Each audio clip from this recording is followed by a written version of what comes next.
인류의 역사는 에덴 동산의 한 가정에서 출발을 했습니다. 하나님은 인간에게 가장 먼저 가정을 주셨죠. 어떤 제품이든지 그 제품의 설명서가 있습니다.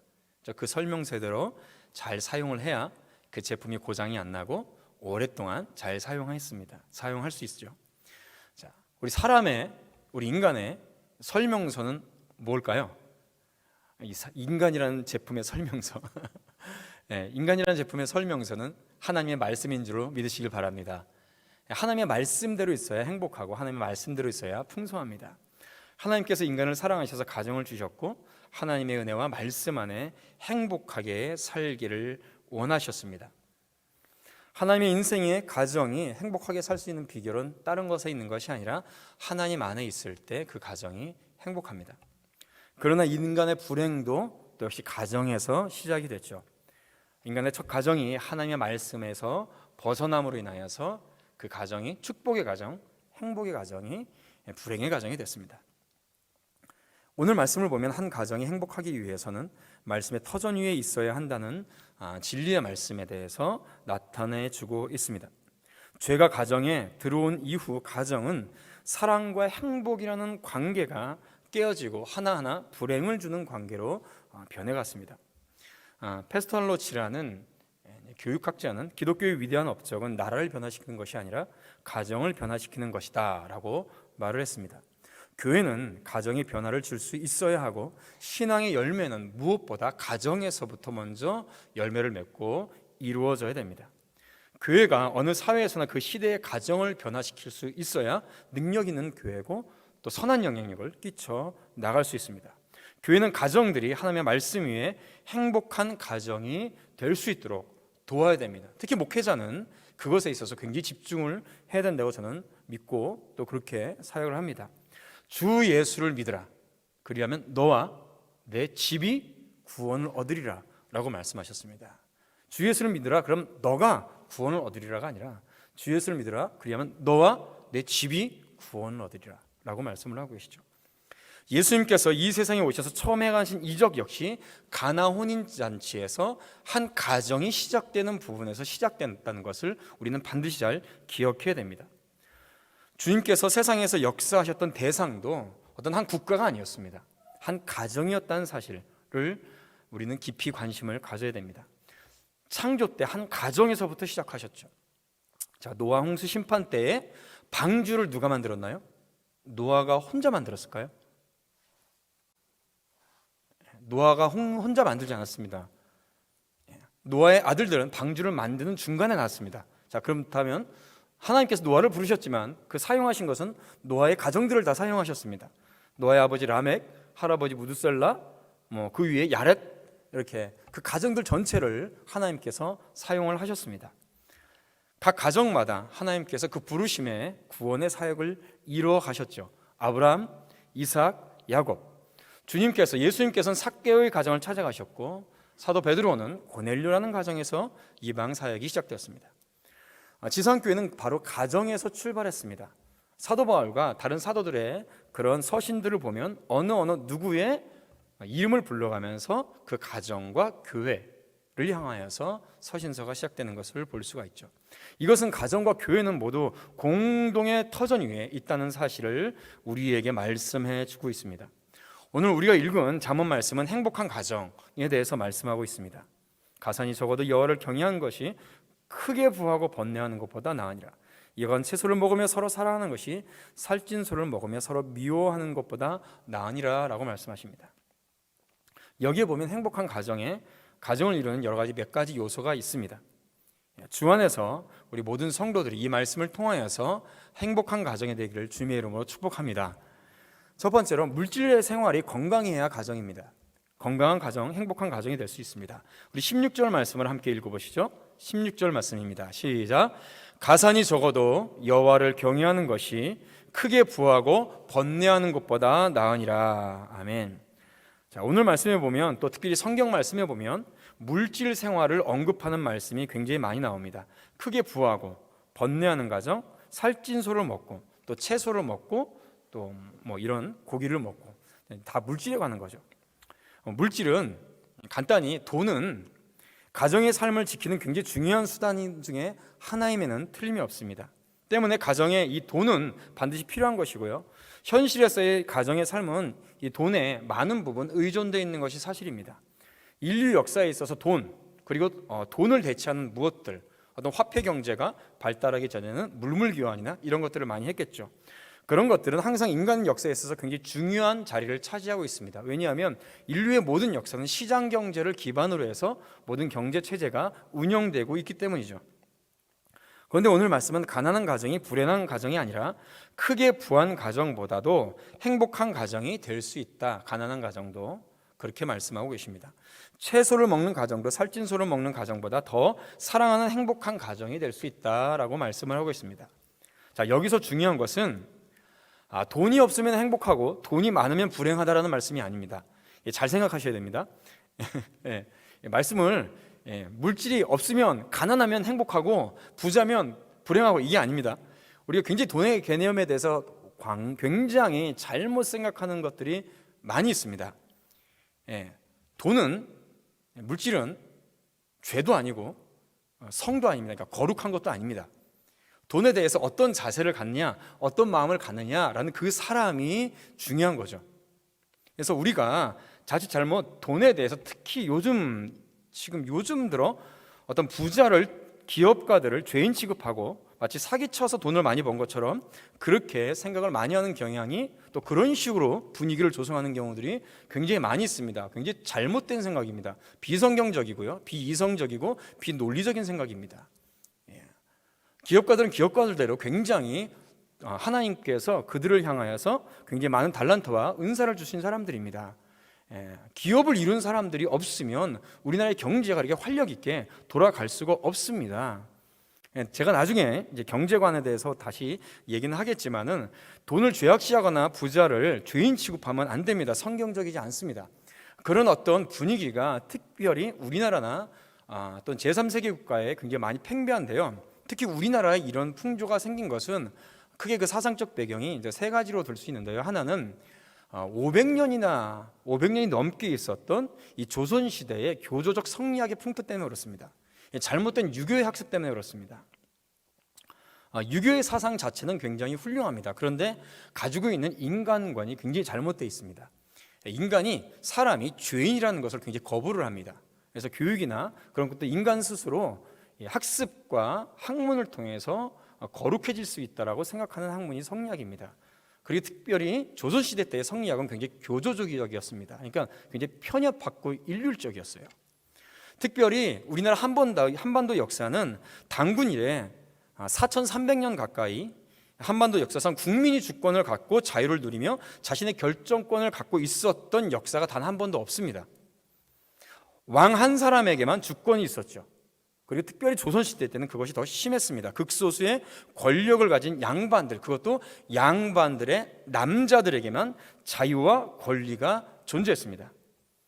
국민들의 절반이 노예 신분이었고 평민들도 개인의 자유와 권리가 없었습니다. 이사할 수 있는 권리도 없었어요. 조선시대 때는.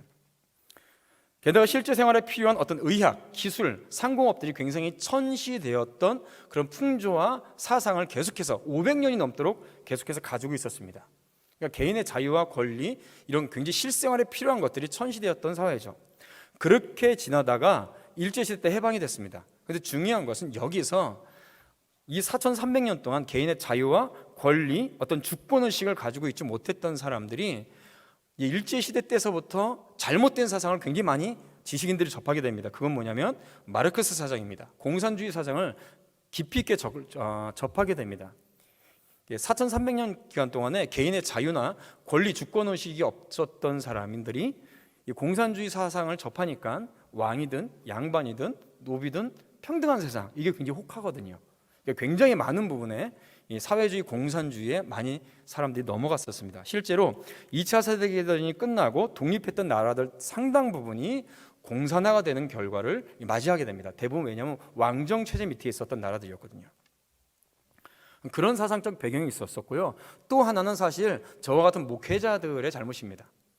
하나님의 말씀에 기반으로 해가지고 진리에 있어서 경제 생활이 무엇인지, 사회 각지에서 교육이 무엇인지, 정치가 무엇인지 하나님의 말씀에 기반으로 해서 바른 것들을 가르쳐줘야 되는데, 선포해야 되는데, 교회에서 신앙생활과 사회에서의 신앙생활을 이어지지 못하게 만들었습니다. 철저하게 이분법적으로 설명을 했죠. 헌금을 많이 하고 교회가 부흥하고 커지기를 원하면서 마치 부자는 돈 많이 버는 것은 이제 죄인처럼 말하기가 일쑤였습니다. 대표적인 게 이제 부자와 거짓 나사로의 예죠. 그 말씀의 주제가 그런 것이 아닌데, 마치 부자는 지옥에 가고 거지는, 가난한 사람은 천국에 간다라는 식으로 이상한 논리를 펴서 설명하시는 목사님들이 굉장히 많았습니다. 목회자들의 잘못인 거죠. 오늘 잠언 말씀의 의미는 그런 것이 아닙니다. 지금 내가 가진 물질적인 상황, 어떤 상황이든지 물질적인 상황 속에서도 하나님을 따르고 하나님을 믿고 하나님을 의지하는 가정은 바르고 행복한 가정을 꾸릴 수 있다는 것을 말씀하고 계시는 거예요. 즉 쉽게 얘기하면 부자든 가난하든 돈이 있든 없든 하나님을 경외하고 그 사랑하는 믿음이 그 근간에 있으면 그 가정은 행복한 가정이 될 수 있는 것을 말씀하고 있는 것입니다. 그런데 이제 우리가 지금 살아가는 가정의 모습들은 이런 부분에서 굉장히 많이 탈피되어 있고 어긋나 있는 경우들이 굉장히 많이 있습니다. 가족의 중심에 사랑이 자리 잡고 있지 못하는 경우들이 많이 있습니다. 사랑의 중심이 되지 못하는 것은 하나님이 중심이 되지 못하기 때문입니다. 왜냐하면 하나님이 사랑이시기 때문이죠. 하나님이 사랑의 근본이시고 사랑의 시작이시고 하나님이 사랑의 모든 것이기 때문에 그렇습니다. 하나님이 없기 때문에 그 사랑도 사랑이 아니게 돼버리는 겁니다. 굳이 과일로 비유하자면 잘 익은 과일을 먹어야 되는데 썩은 과일을 먹고 있는 거죠.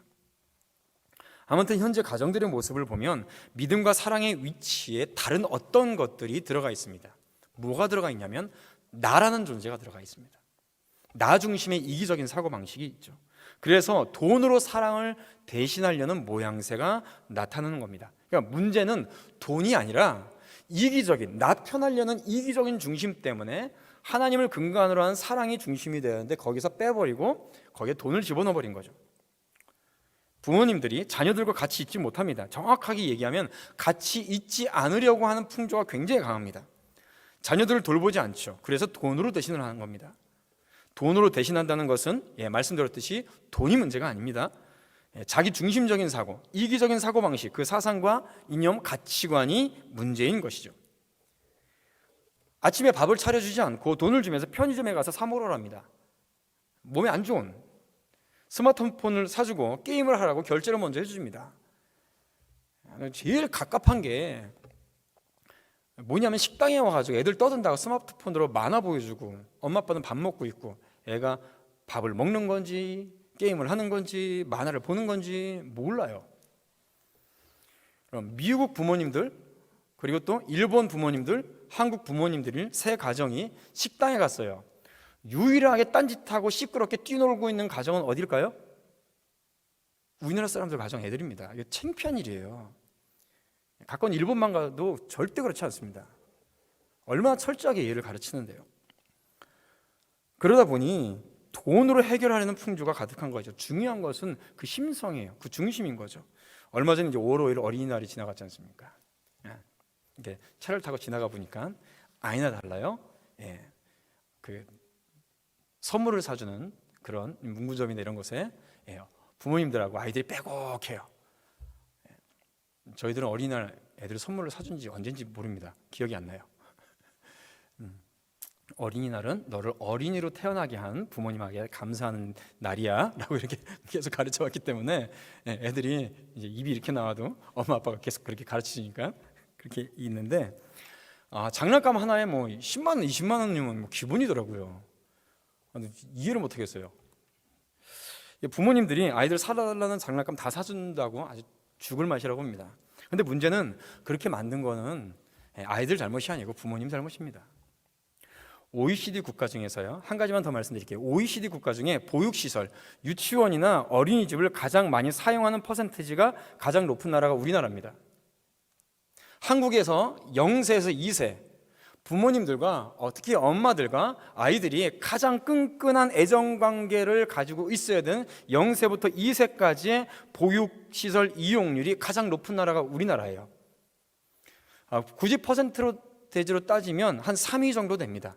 그런데 2세 이하 영아 시설 이용률이 50%가 넘는 곳은 한국을 제외하면 덴마크하고 스웨덴이에요. 덴마크가 한 80% 되고요, 스웨덴이 한 70%가 되는데 두 곳뿐입니다. 근데 중요한 사실은 여기서 두 나라의 영아, 그러니까 아이를 키우는 엄마들의 취업률이 거의 80% 가까이 육박을 해요. 그러니까 대부분의 엄마들이 다 일을 한다는 거예요. 제가 알기로는 이 두 나라는 사회주의 경제 체제를 가지고 있는 나라예요. 한 10년 전서부터 너무 세금을 띄고 국민들이 이제 못 살게 되니까 이 나라들이 지금 시장 경제 체제로 바꾸고 있습니다. 근데 우리나라는 0세부터 2세까지의 엄마들이 취업률이 몇 퍼센트일까요? 30%가 안 됩니다. 10명 중에 3명도 일을 안 합니다. 그런데 다 어린이집에 맡기죠. 다 유치원에 맡깁니다. 자, 가정이 정말로 어려워서 힘들게 사시는 분들도 있습니다. 그분들 말씀드리는 게 아니에요. 지난주에도 얘기했듯이 애들 학교 보내놓고 어린이집 보내놓고 뭐 할까요? 이 엄마들이 집에서 공부하거나 아이들을 위해서 뭘 만들거나 아이들의 건강을 위해서 뭘 한다면 말을 안 하겠습니다. 근데 모여서 커피 마시고 마사지 하고 다니고 얼굴 이거 하고 다니고 자기 편하려는 이기적인 마음으로 인하여서 사랑이 아니라 돈을 중심으로 만들어버린 거죠. 그래서 자녀들은 부모를 돈을 주는 사람으로 인식을 하게 되는 겁니다. 이런 가정을 너무나도 많이 봐요. 교회 안에서조차 그런 가정을 너무 많이 봅니다. 제가 아는 분이요, 지지난주에 8째 자녀를 낳습니다. 8번째, 놀라시지 않으시군요. 별거 아니죠. 많이 그렇게 나셨으니까. 8번째 자녀. 제가 그분 이렇게 배를 부른 게 올 초고 임신을 했다고 얘기를 들은 게 작년에 한 모임에서 제가 이제 임신을 했다고 7째를 낳으셨는데 또 이제 8째를 가지셨네요. 막 축복하고 그랬는데 지지난주인가요? 2주 전인가 8번째 같이 기도했는데 8번째를 건강하게 애와 산모가 모두 건강하게 낳았다라는 이제 소식을 들어서 대단하다고. 저나 저희 아내가 결혼 생활하면서 후회해 본 적은 여지껏 없습니다. 거짓말 같으세요? 후회해 본 적은 없어요. 근데 하나님 앞에 후회하고 회개한 게 딱 하나 있습니다. 요즘 특별히 많이 회개해요. 뭐냐면 아이를 둘밖에 낳지 못한 것. 정말 후회하고 있습니다. 회개하고 있어요. 눈물을 흘리면서까지 회개를 했어요. 저희 두 부부가.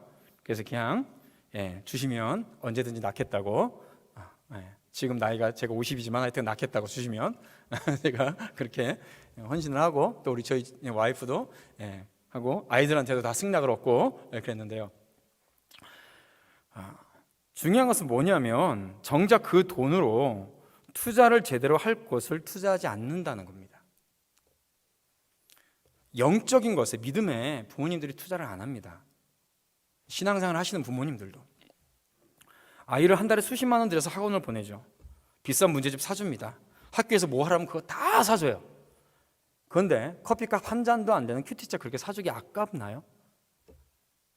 성경책 한 권 사주는 거 그렇게 아까울까요? 여러분, 복음은 싸구려가 아닙니다. 학교에서 어디 교육, 말 같지도 않은 교육 프로그램 보낸다고 2박 3일 보내면 몇십만 원 들어갑니다. 근데 수련회 보낸다고 교회에서 5만 원, 6만 원이 비싸다고 생각하면 이거 문제가 큰 겁니다. 아니요, 교회에서 하니까 더 비싸게 주고 보내야죠. 가장 값비싼 복음을 배우고 가장 귀한 말씀을 배우는데 학교에서 10만 원 보내서 10만 원 주고 2박 3일 보내면, 교회에서 보내면 20만 원, 30만 원, 아니 100만 원을 보내서라도 주고라도 보내야죠. 그게 정상적인 사고방식이죠. 그러면서 나중에 와서 우리 아이가 어렸을 때 교회 잘 나오고 신앙생활 잘했는데 중학교 졸업하더니 교회 안 나와요, 고등학교 졸업하더니 교회 안 나와요, 목사님 어떻게 하면 좋아요? 저한테 와서 물어보지 마세요. 제가 한 번은 중학교 3학년, 고등학교 3학년들 이제 어느 교회에서 수련회 안 보냈다고 제가 이제 이 강단에 나와서 엄청나게 뭐라고 그랬거든요. 근데 고등학교 3학년 수련회를 안 보내신 분 중에 담임 목사님이 계시더라고요. 큰일 나는 줄 알았습니다. 생각이 바뀌지 않으면 거듭나는 것이 아닙니다. 거듭난다는 것은 생각이 바뀌는 겁니다. 두 번째로 가족은 사랑으로 서로 간에 건전한 관계를 가져야 합니다. 17절 말씀을 함께 읽어보도록 하겠습니다. 17절 말씀입니다. 같이 읽죠. 시작. 채소를 먹으며 서로 사랑하는 것이 살찐 소를 먹으며 서로 미워하는 것보다 나으니라. 이어서 채소를 먹으며 서로 사랑하는 것과 미워하는 것, 여기서 중요한 단어는 채소하고 살찐 소가 아니고요, 사랑과 미움이라는 단어입니다. 행복한 가정은 가족이 서로 사랑하는 가정입니다. 가정의 심각한 문제는 가족이 서로 사랑하지 못한다는 것에 있죠. 가족은 많은 삶을 공유하고 있기 때문에 사랑하기도 하지만 상처를 주고받기도 합니다. 사람이 이 땅에서 살면서 가장 많은 상처를 받는 대상이 있다면 자기 가족에서죠. 남편이나 아내에서, 특히 부모에게서 많은 상처를 받습니다. 오늘날 이 시대에 잘못된 인간관계를 맺고 있는 그런 자녀들의 대부분의 문제는 바로 가정에서 부모님과 바른 관계를 맺지 못하기 때문에 얻는 경우들이 많이 있습니다. 그래서 문제 한 가지 낼게요. 자, 학교 폭력과 왕따가 초등학교, 중학교, 고등학교 중에 어디서 많이 날까요? 초등학교, 중학교, 고등학교. 대부분 이제 뉴스에 보면 뭐 중학교, 중2병 뭐 이렇게 나오고 고등학교 이렇게 나오는데 실제로 60% 이상이 초등학교에서 나옵니다. 초등학교 4학년 때서부터 왕따와 학교 폭력이 굉장히 심해지고 그에서 한 65%가 시작되고요. 그것이 고등학교 때까지 계속 지속되는 겁니다. 왜 그러냐? 어렸을 때 부모님과의 애착 관계가 제대로 활성화되지 않으니까 밖에 나가서 그 삐뚤어진 것이 나타나는 거죠. 가정에서의 인간관계의 문제, 학교에서의 인간관계의 문제, 사회에서의 인간관계의 문제는 결국 하나님의 말씀으로 인하여서 바른 관계를 맺지 못하는 불순종의 결과에서 나타나는 것이죠. 이것은 최초의 가정이 말씀에 순종하지 않은 데에서 시작했기 때문입니다. 말씀을 지키지 않으므로, 하나님 안에 있지 않음으로 인하여서 그 깨어진 가족 관계를 말씀을 지킴으로 인하여서 회복해야 될 줄로 믿습니다. 때문에 가족 구성원이 행복하려면 그 가정을 하나님의 말씀 위에 서야 됩니다. 성경 말씀은 가정의 인간관계를 몇 가지로 말씀하고 있는데요, 특별히 가장 중요한 것은 남편과 아내, 부부 간의 관계입니다. 우리 에베소서 5장 22절서부터 33절의 말씀을 한번 읽어보도록 하겠습니다. 제가 띄워드릴게요. 우리 한 절씩 교독하죠. 22절 제가 읽겠습니다. 아내들이여 자기 남편에게 복종하기를 주께 하듯 하라.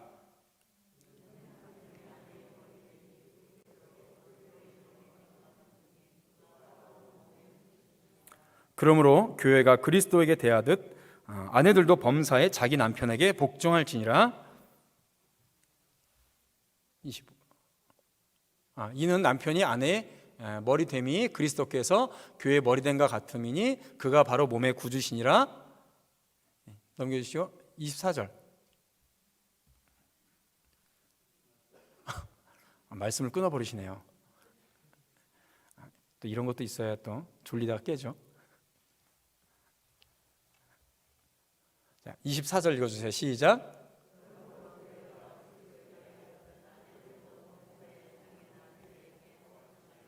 (25절) 제가 있습니다. 남편들아 아내 사랑이를 그리스도께서 교회를 사랑하시고 그 교회를 위하여 자신을 주심같이 하라.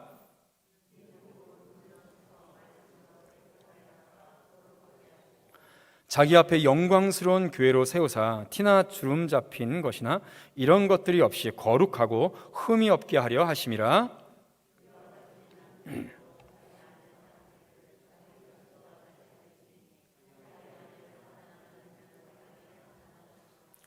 누구든지 언제나 자기 육체를 미워하지 않고 오직 양육하여 보호하기를 그리스도께서 교회에게 함과 같이 하나니. 그러므로 사람이 부모를 떠나 그의 아내와 합하여 그 둘이 한 육체가 될지니.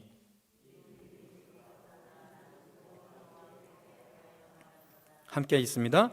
그러나 너희도 각각 자기의 아내 사랑하기를 자신같이 하고 아내도 자기 남편을 존경하라. 아멘. 이 말씀에 아멘이십니까? 자, 지금 우리가 읽은 말씀은 부부 관계를 그리스도와 교회의 관계와 동일하게 묘사하고 있습니다. 남편의 사랑은 그 아내를 위한 책임감으로 나타납니다. 그리고 아내의 사랑은 그 남편에게 순종, 존경심으로 나타납니다. 그것이 바른 부부간의 관계를 말씀하고 있는 것이죠. 남편은 자기 아내를 생명을 내어준 것 같은 책임감의 모습으로 사랑하라고 말씀하십니다. 어디 무슨 드라마나 영화에서 너 없이는 나 죽을 거야, 강물에 빠져 죽을 거야, 뭐 이런 게 아니고 자기의 가정을 위해서, 자신의 아내를 위해서 그 책임을 다하여서 자신의 아내를 가장으로서의 무게감을 짊어질 수 있는 모양새가 남편의 사랑이라는 것이죠. 그러니까 많은 남편분들이, 아버지들이 직장에서나 사업처에서 정말로 말도 안 되는 처우를 당하고 또 말도 안 되는 모욕을 당하면서도 아내를 생각하고 가정을 생각해서 그 비참함을 이겨내는 겁니다. 그게 책임감인 거죠. 그게 남편, 가정이라는 것이죠. 가장이라는 것이죠. 정말 아버지들은 위대합니다. 제가 초등학교 5학년 때인가요?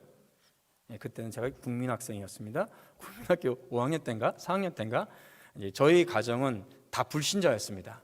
제가 중학교 때까지 다 불신자였습니다. 그걸 감안하고 들어주세요. 자고 있는데 밤에 저희 아버지가 술이 이만큼 채셔가지고 들어오셨어요. 들어오셔가지고 갑자기 자고 있는 저를 안으시더니 막 우시는 거예요. 깜짝 놀랐습니다. 그러면서 다른 말 안 하시고 미안하다. 저는 이제 잠결에 깨가지고 짜증이 나기도 하고, 술을 이렇게 취하면 입에서 안 좋은 냄새가 나잖아요. 썩은 내가 많이 나고 그러는데 제가 굉장히 그게 짜증났어요. 그런데 이상하게 지금까지도 그 아버지의 모습이 아직도 기억합니다.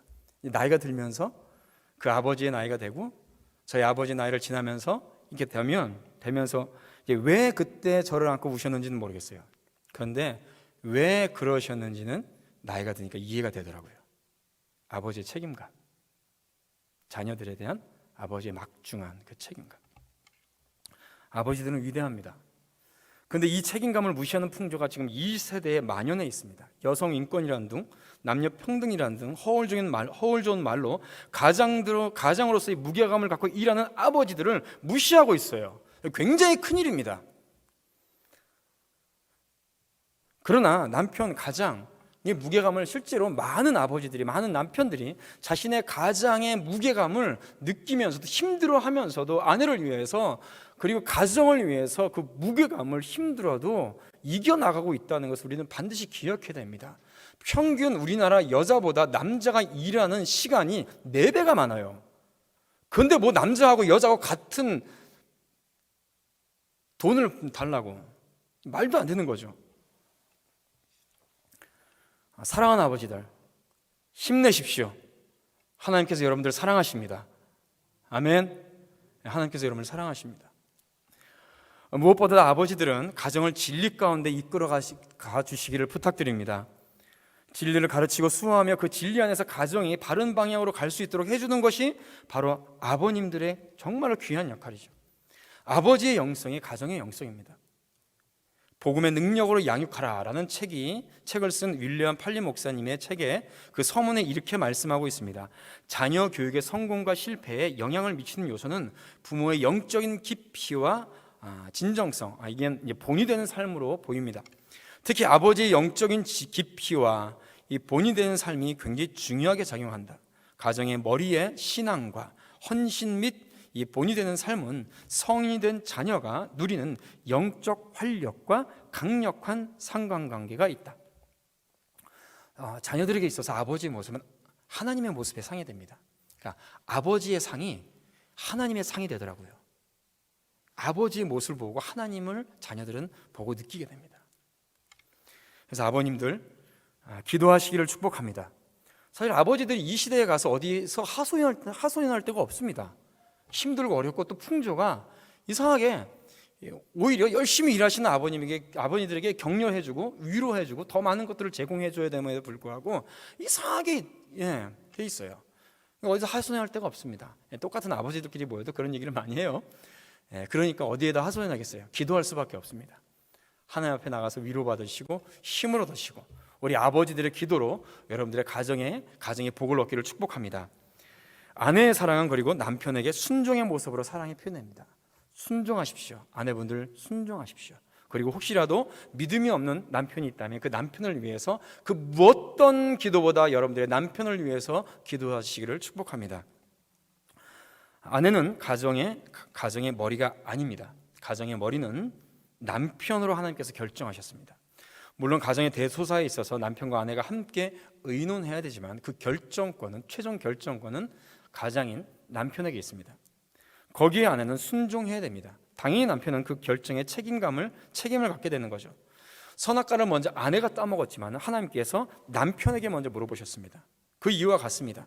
그 가정에 있어서 아내에게 문제가 있던, 자녀에게 문제가 있던 그 책임인 가장인 남편에게 있듯이 가장에 대한 권위 앞에 아내와 그리고 자녀들은 순종해야 됩니다. 우리나라 여자 대학 중에 가장 좋은 학교라고 칭하는 곳이 있습니다. 거기 나온 분들을 제가 꽤 알고 있어요. 그런데 그 여자 대학교에 들어가자마자 가르치는 것이 뭐냐면 기독교에 대해서 의심을 품는 학문과 함께 하나님께서 가정에게 부여하신 그 창조 질서를 깨트리는 수업을 가장 먼저 듣게 됩니다. 저는 그 학교를 나오신 분들 중에서 제대로 가정을 이루고 행복하게 사시는 분들을 많이 못 봤습니다. 그 학교를 나왔어도 가정을 건강하게 꾸리고 사시는 분들은 확실하게 믿음 안에서 변화되신 분들이 말씀 안에서 그 가정을 행복하게 꾸리고 있죠. 때문에 하나님께서는 남편은 책임을, 아내는 순종을 그 사랑의 표현의 도구로 말씀하고 있습니다. 또 둘째로 부모와 자녀의 관계에 대해서 말씀하고 있습니다. 자녀를 어떻게 키우라? 부모에게 순종하면서 키우라. 신명기 27장 16절 말씀을 읽어보도록 하겠습니다. 띄워주시고요. 같이 읽어보죠. 시작. 그의 부모를 경홀히 여기는 자는 저주를 받을 것이요 모든 백성은 아멘할지니라. 여러분, 중2병, 사춘기란 말은 사용하지 마십시오. 그거는 죄된 인간이 하나님을 떠난 인간의 죄성에서부터 나온 것입니다. 하나님의 권위 앞에 순종해야 되는 것처럼 자녀는 그 부모의 권위 앞에 순종해야 됩니다. 보이는 부모를 공경하지 못하면서 보이지 않는 하나님을 어떻게 경배하고 공경할 수 있을까요? 부모님을 공경할 수 있도록 가르치고 그 권위 앞에 순종하도록 해야 됩니다. 이 모든 것은 마지막으로 하나님과의 관계가 바른 가정이 행복한 가정임을 말씀하고 있습니다. 가산이 적어도 여호와를 경외하는 것이 크고 부하고 번뇌하는 것보다 낫다. 여호와를 경외하는 것. 가정의 기초는 바로 신앙입니다. 하나님입니다. 왜냐하면 가정을 만드신 분이 하나님이시기 때문입니다. 가정에 자녀를 주신 분도 하나님이시고요. 가정의 축복은 여호와를 경외하는 데서 출발합니다. 오늘 말씀에도 다른 것이 없어도 가정이 존재할 수 있지만은 하나님이 없으면 가정이 존재할 수 없다라는 것을 물질에 비유해서 말씀하고 계시는 거죠. 그러므로 가정에 있어서 가장 기본적인 것은 가족들이 주님 앞에 예배하는 것이 가장 기본입니다. 신명기 5장 12절부터 14절 말씀을 같이 읽어보도록 하겠습니다. 같이 읽죠. 시작.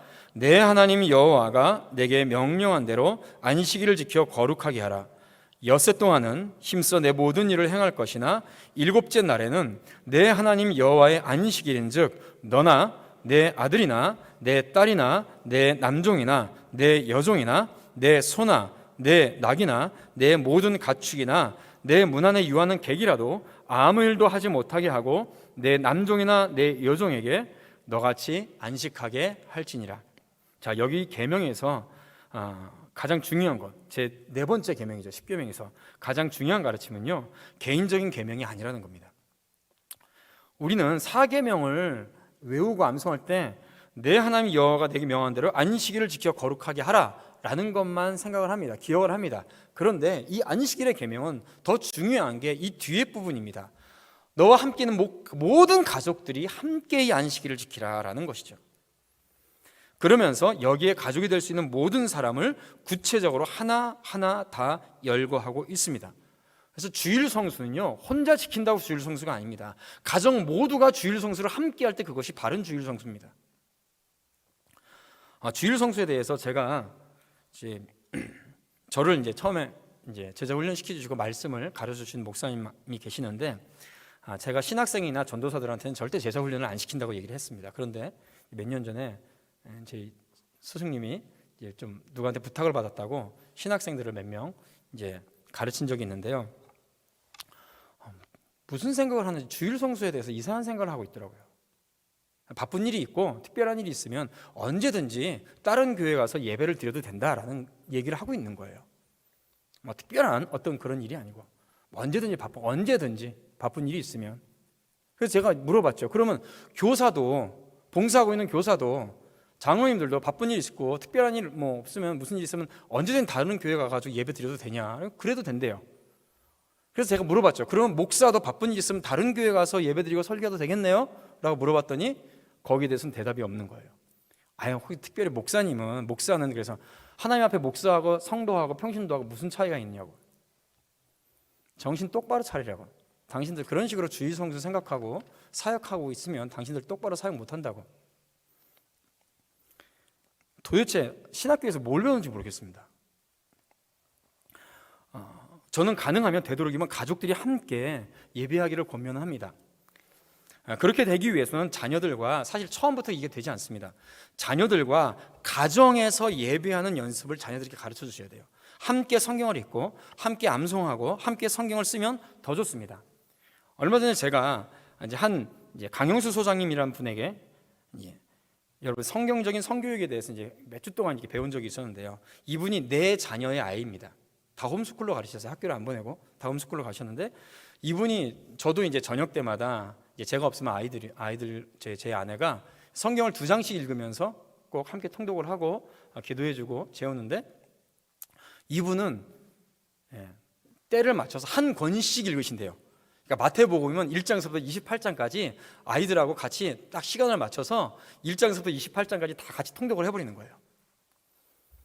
그러니 계속 그거를 몇 번을 하니까 성경을 아이들하고 매년 몇 번씩 읽겠죠. 아이들이 통독을 하면서 같이 부모님들과 통독을 하면서 말씀에 깊이 들어간다는 겁니다. 그래서 제가 한 가지 얻었어요. 제가 목사지만 그분이 평신도시거든요. 제가 많이 배웁니다. 그래서 때에 맞춰서 우리도 통독을 한 번씩 해야겠다. 여러분들 가정에서 되도록이면, 지금 가정들이, 특별히 자녀들이 성장하고 있는 가정들이라면 자녀들과 가정에서 예배하고 말씀을 많이 읽으시길 축복합니다. 그 성경 말씀을 통해서, 가정을 통해서 자녀들에게 그 말씀을 물려주는 가정이 복을 받는 것이에요. 말세의 가정 가운데서 믿음으로 하나가 되지 못하는 가정들이 많이 있습니다. 너무나도 안타깝죠. 두 사람이 함께 잠을 자다가 한 사람은 들림을 받고 한 사람은 버려둠을 당할 것이다 라고 말씀하고 계세요. 만약에 아버지는 주님 앞에 데려감을 당하고 자녀들은 그대로 있다면 얼마나 안타깝겠습니까? 만약에 아내가 하나님 앞에 들림 받고 남편은 그대로 이 땅에 있어서 지옥의 형벌을 받고 있다면 얼마나 가슴 아픈 일이겠습니까? 두 사람이 함께 맷돌을 갈고 있습니다. 집에서 가족들이 함께 음식을 하고 있어요. 근데 그 가족 중에 갑자기 주님께서 오셔서 가족 중에 몇 명은 주님 앞에 가고 나머지는 이 땅에 남고, 얼마나 가슴이 아프겠습니까? 삶의 공동체로서의 가정은 많지만 믿음의 공동체로서의 가정은 적다는 사실을 말씀하고 있는 것이죠. 사랑하는 성도 여러분, 제천 성도교회를 하나님께서 축복하셔서 지난 40년 동안 하나님께서 많은 것을 이루시고 부흥하시고 지금까지 인도해 주셨습니다. 이 교회를 우리 성도님들, 여러분들의 자녀들에게 물려줘야 되지 않겠습니까? 이 귀한 교회, 하나님의 은혜 가운데 있었던 이 교회를 여러분들의 자녀들에게 물려주고 여러분들의 자녀를 통하여서, 다음 세대를 통해서 더 큰 귀한 하나님의 역사를 이루어야 될 줄로 믿습니다. 그렇기 때문에 다른 어떤 것보다 가정이 믿음 안에서 회복되기 위해서 우리가 기도하고 거기서 집중해야 될 줄로 믿습니다. 믿지 않는 남편, 믿지 않는 아내, 믿지 않는 자녀들을 위해서, 약한 믿음의 가족들을 위해서 먼저 기도하시기를 축복합니다. 그리고 여러분들의 가정 모두가 주님 안에서 돌아오고 복받는 가정 되기를 축복합니다. 우리 말씀 두 구절을 읽고 함께 기도합니다. 우리 신명기 5장 10절 말씀을 함께 읽겠습니다. 이 말씀의 축복이 함께 읽고 믿음 가운데 기도할 때에 여러분들의 가정의 축복의 말씀이 되기를 바랍니다. 신명기 5장 10절입니다. 시작. 나를 사랑하고 내 계명을 지키는 자에게는 천대까지 은혜를 베푸느니라. 할렐루야. 아멘. 민수기 6장 22절부터 27절입니다. 같이 읽죠. 시작.